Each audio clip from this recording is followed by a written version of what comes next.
তো আজ আমরা দেখব যে আমাদের ভারত গ্যাসের যে সেফটি চেকিং সেটা কিভাবে করা যাবে। তার জন্য একটা অ্যাপস লাগবে আমাদের। অ্যাপসটা হচ্ছে Bharat gas last mile. Bharat গ্যাসের সমস্ত কাজ ভারত গ্যাস লাস্ট মাইল থেকেই হয়। Bharat gas last mile log in করার পরে এখানে ইউজার আইডি পাসওয়ার্ড দিয়ে আপনাকে ঢুকতে হবে, বা মোবাইল নাম্বার রেজিস্টার করে দেওয়ার পরে আপনি ঢুকতে পারবেন সিকিউরিটি কোড এন্ট্রি করলে। তো এখানে সমস্ত ডিটেল দেখতে পাচ্ছেন। এখানে যে ক্যান্ডিডেট থাকবে তার নাম দেখাবে, তার আইডি নাম্বার দেখাবে, ডিস্ট্রিবিউটরের নাম দেখাচ্ছে। একদম লাস্ট অপশনে আসবে আপনার সেফটি চেকিং। অবশ্যই আপডেটেড হতে হবে, আপডেটেড না হলে কিন্তু আপনারা এটা ইউজ করতে পারবেন না।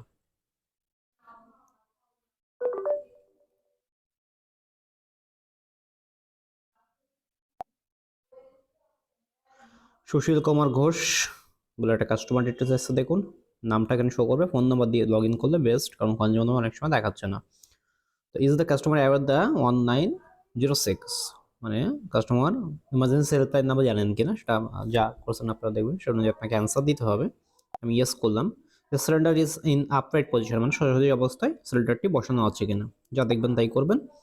Is hot plate on a platform as a compared with cylinder, মানে হচ্ছে সিলিন্ডারের উপরে, মানে একটা প্ল্যাটফর্ম আছে কিনা যেখানে ওভেনটা রাখা আছে এবং সেটা সিলিন্ডার হাইটের উপরে কিনা, যেটা আমাদের আগের কোশ্চেনে ছিল as like that. Is there any crack on connected সুরক্ষা, সুরক্ষা যখন ক্র্যাক থাকে আছে কিনা, যদি তাকে ইয়েস করবেন, যদি না থাকে নো করবেন। এই সুরক্ষা হোস চেঞ্জ ডিউরিং ইন্সপেকশন, ইন্সপেকশনের সময় আপনি সুরক্ষা হোস চেঞ্জ করছেন কিনা। যদি কোনো কনজিউমার আপনার ইন্সপেকশনের টাইমে সুরক্ষা হোস নেন তাহলে আপনি এটাকে ইয়েস করবেন। সেক্ষেত্রে আপনাকে যে সুরক্ষা হোস লাগাচ্ছেন আপনি তার স্প্রেডের ডিটেলস আপনাকে দিতে হবে। যদি নো করেন তাহলে এগুলো কিছুই লাগবে না। Is customer using any others frame device of full and SPO the same kitchen, মানে কিচেনের মতো কোনো দাহ্য বস্তু কাস্টমার ব্যবহার করছেন কিনা, বা যেখান থেকে কোনো অ্যাক্সিডেন্ট ঘটতে পারে এরকম টাইপের, নো করবেন। Is the DPR use of the same of the OMC regulator as regulator, মানে হচ্ছে কাস্টমারের যে রেগুলেটর আছে ডিপিআর মানে হচ্ছে রেগুলেটর বলা হয়। তো এটা হচ্ছে আপনার যে কোম্পানির আছে সেটা তিনি ব্যবহার করছেন কিনা। এরপর আপনাকে একটা পিকচার নিতে হবে। তো আমার কাছে কোনো পিকচার নেই, তো ক্যামেরা বা গ্যালারি থেকে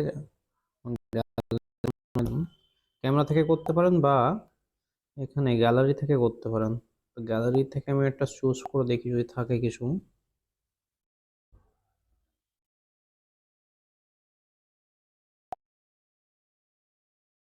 গ্যালারি থেকে একটা নিলাম, নেওয়ার পরে সাবমিট করবেন। সাবমিট করার পরে এখানে কাস্টমার ডিটেলস আপনার দেখাচ্ছে।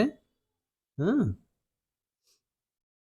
কনজিউমার নম্বর দেখাচ্ছে। এখানে প্রসিড করবেন। প্রসিড করার পরে আপনার কাস্টমারের কাছে ওটিপি যাবে। এই ওটিপিটা দিয়ে ভেরিফাই করে কমপ্লিট করার পরে আপনার সাবমিট আসবে। সাবমিট করার পরে আপনাকে সাবমিটেড বলে দেখিয়ে অপশন দেখাবে।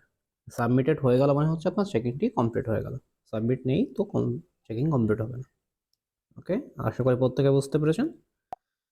ব্যাস, এটা আবার সেম প্রসিড করবেন।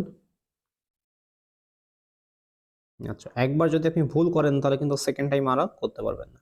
একবার যদি এই যে বেরিয়ে গেছে, অটোমেটিক বের করে দিচ্ছে। ওকে, আশা করি প্রত্যেকে বুঝতে পেরেছেন। আমি আরেকবার দরকার নেই, এটাই